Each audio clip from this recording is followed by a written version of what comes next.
Okay, so I'm going to be doing my final EA UFC 3 commentary, and this will be between Cain Velasquez and Daniel Cormier.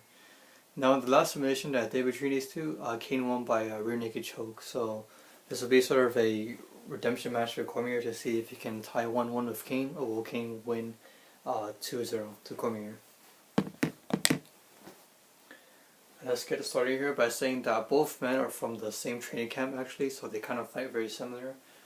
For instance, Velasquez is known for his boxing and cardio and wrestling, and Cormier is sort of known for the same thing too, his boxing and especially his Olympic caliber wrestling. So we will see who will win the second time around. Hopefully Cormier learns his lesson and tries to go for a takedown, because if not, Cain might win and he might finish you off quicker, because Cain is kind of known for that relentless pressure as well too. But anyways, here's the man himself, Daniel Cormier, DC as they call him. And he's also called DC for a reason, because he's known as a double champ, being undefeated in the heavyweight division, but also winning a championship too in the light heavyweight division, making him a double champ essentially, a two-weight division champion. So here is Cormier. Let's see if he can redeem himself. And obviously, if this would happen in real life, I think a lot of people will pick the fact that Cormier was unbeaten as heavyweight. So, and this being a heavyweight fight, let's see if Cormier will have that kind of pressure going once again against his training partner himself. But now let's look at this training partner here in Cain Velasquez. And for Cain Velasquez, honestly, in real life, I think he's been hampered by a lot of injuries. But the fact that he's making his way now into the ring in the UFC simulation game is interesting, because I think Cain is a very unique fighter. In his last recent fight, I think against Ben Rothwell or some shit like that, he kind of showed his spinning kicks. But let's look at some of the statistics here.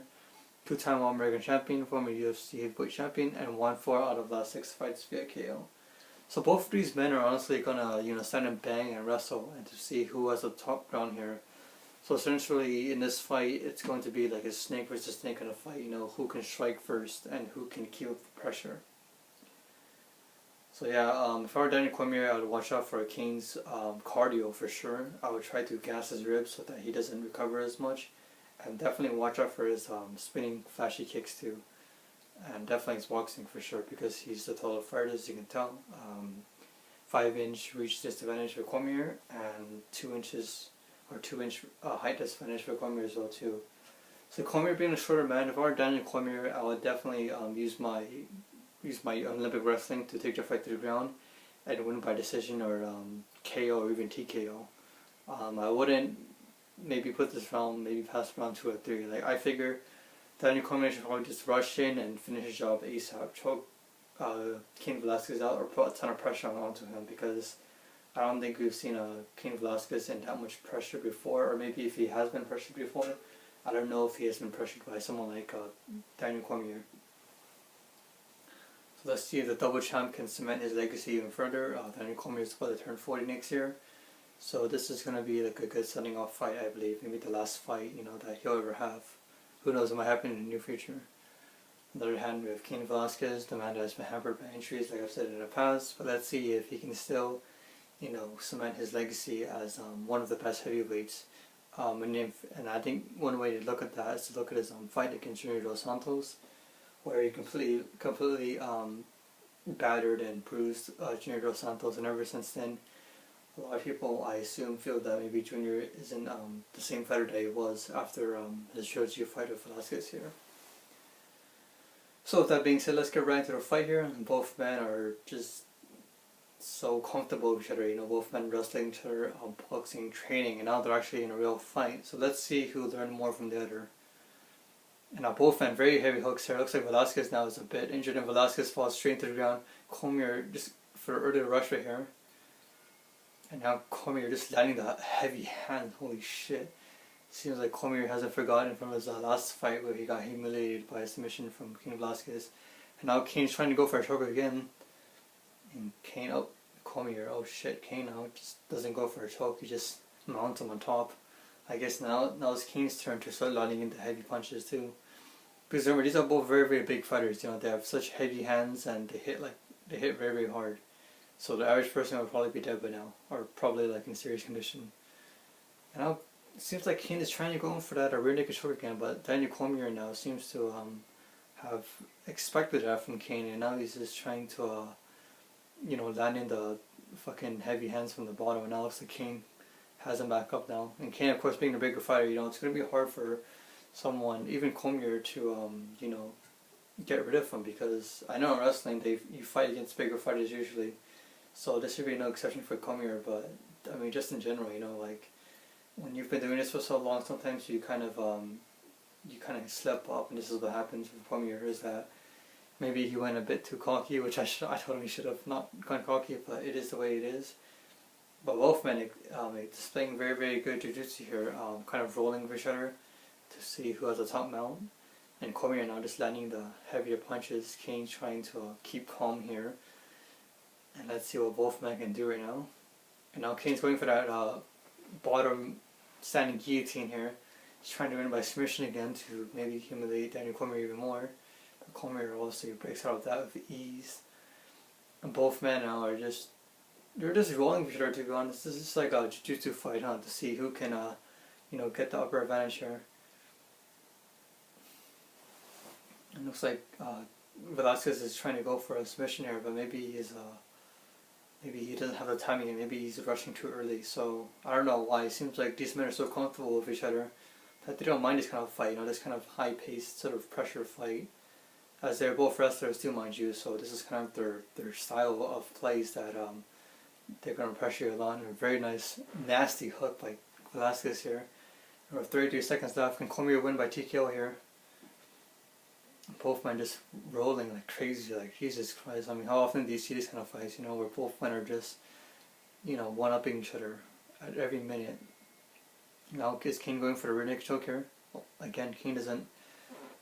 I feel like maybe Cain forgot how to do the rear naked choke, because he has the position there, but he's just not going for the choke for some reason. I don't know why. And let's look at the replay here as both men kind of heal up from the earlier incident here. Oh, very nice hook. Damn, 1-2 by Cormier, and this knocks Cain off his ass. Let's go to replay again. I got boom, 1-2, boom, 1-2, 1-2. That's how it should be, boxing. 1-2, 1-2. Let's look at the replay one last time. Boom, uppercuts him, hits him, jabs him too, and that's the end of Cain for now. But Cain, as you can tell, is a very, very durable fighter. He's able to withstand a lot of punishment, as with any UFC fighter in general, and we'll see how it is. I'm lost for words. Just kidding. I'm lost for words for that particular scene. But let's get right into the second round here. And now it looks like both men. Holy shit! Very nice head kick by Cormier here, and Cormier is landing on the onslaught earlier on, going for his legs, just punching him. Wow. What a duplicate fighter. Now Cain going for the misses that single leg takedown here. And both men just going for it now. And now Cormier is the one who uses his wrestling, his Olympic caliber wrestling, mind you. But however, this fight seems to be in Cain's favor, as Cain just seems to have the better timing. He's able to control the fight more, because I think generally he's the bigger fighter, But not only is he the bigger fighter too, I feel like maybe he trained more for the fight or something like that. But now Cormier is trying to go for the submission again, that sort of bottom guillotine here. And let's see if Velasquez will tap out, but nope, Velasquez is kind of hard to beat, kind of like a diamond in the sky, very unique. And now it looks like Velasquez is going for that hammer shot here, but Cormier quickly drags him back to the ground, and both men now heavy hammer shots, elbow fist too, just punching the shit out of his face here. And this is a vintage Junior Dos Santos, I'm sorry, this is vintage Cain Velasquez here, just going for that very, very aggressive style, similar to a Wanderlei Silva too. And now a very nice submission, reminiscent to that of Khabib, where they go for your leg. And I think the reason why the fighters go for their legs is because when you go for a leg, you kind of limit their mobility, and as such they have to go and take, and as such they're kind of like taken by surprise. I would think, Now Cain on top position here. Cain just going for the heavy hands here, and he might actually win this fight, as like I said, on ground game wise, Cain seems to be leading by just a slight margin here. And now Cain again going in for that rear naked chokes position, but will he actually go for it? And Cain now going for a rear naked choke now. Finally, he's executed that move to perfection. And Cain needs to win this fight here. I mean, if he doesn't, Cormier is just gonna find his way up, and Cormier breaks out of the submission here with ease. Like, of course, I think he learned a lot definitely from his last simulated fight here. And both men are just pretty much on the same level. You know, they're kind of rolling with each other. They're kind of, you know, transitioning each other's moveset. So it's such an interesting fight, to be honest, is to see this kind of, you know, evenly sided match here. And now Cormier looks a bit fatigued. He might actually win by submission here if he chokes him out quickly. Oh, and Cain just puts him on his back. And now Cain, all heavy hands. Oh shit, that's heavy. That'll probably knock a deer out or something. And now with 14 seconds left on the second round. And the reason why I made this, the reason why I set up the time too is because these fights kind of happen more, you know. Because in real time it'll be kind of slow and the fast pace, whereas if you speed the timer, you're going to get kind of quick matches like these. Let's look at a replay here. Very nice head kick by Cormier here. And I think Cain needs to really, you know, keep this position up. I mean, he's doing a really good job of battering Cormier, but Cormier is just equally as good as him, so I don't know how the third fight's going to be, to be honest. Now Cormier seems to be a bit more fatigued, maybe because he doesn't realize that, you know, he's in a sort of fight where he doesn't usually kind of, I don't know what I'm trying to say here, but I guess he didn't anticipate this kind of fight to happen. But when you're training for a training partner for so many years, you know, these things should be kind of expected. In our round 3, the rubber match, or I guess that's the deciding factor, will this end in TKO, submission, or point-based decision by judges? Now both men just wasting no time here, just throwing heavy hands, and Cain now is on the ground here. Cain needs to watch out for that striking Cormier, because that is how Cormier put away top elite fighters too in the heavyweight and lightweight division. And now both men are just you know, trying to see who can win a fight here, but of course, like I said, I don't know why, but I feel like Velasquez is just doing a much better job in the ground game here, whereas Cormier is trying, honestly, I give him props for that, but he's not always on top, you know, he's always on the bottom for some reason. We have 3 minutes left to go, or roughly around 3 to 4 minutes. Let's see what Wolf can do here. Very nice escape by Cormier here. And a very nice hook. Oh shit, Cain's going down now. Cain is knocked out. Will Cormier win this by a TKO? Oh, heavy hands. Oh, heavy hands again. Nice. I don't know why Cormier didn't follow it up though. I mean, that could have been the fight right there for Cormier. He could have made this 1-1. But it might be 2-1 now if he keeps fucking up. But now Velasquez seems to be pressured. Now it looks like Cormier is on top and he's using his wrestling to just control the fight here, and he's just going for the body now. Very nice job. But he doesn't go for the body a lot, so I don't know what was the point of hitting the body in the first place. And now it looks like Cain is just a cat playing for yarn ball here once again. He's just tagging Cormier, and now Cormier is going for a submission here. Again, another guillotine. Honestly, I feel like these fighters, they don't really practice a lot of jiu-jitsu because they keep going for the same submission, you know. I think if you're an expert at jiu-jitsu, you would have more submissions, so maybe this is enough, you know, for them. You know, Velasquez's head is a bit injured here, but who knows, it could be the same for Cormier as well.